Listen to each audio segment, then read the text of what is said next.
yan, duman sa kabubuldan.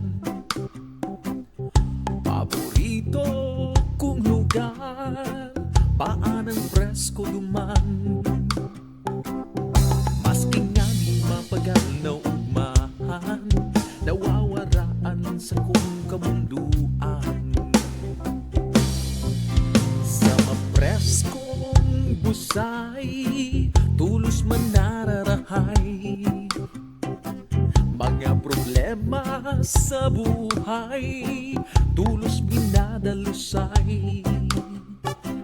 Pag ang karos naghapros sa kong daplos, naghihiwas ang paghangos, kasakitan ko natatapos.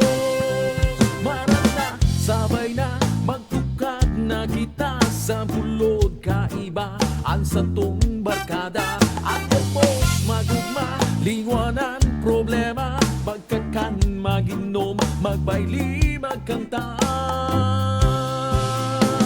La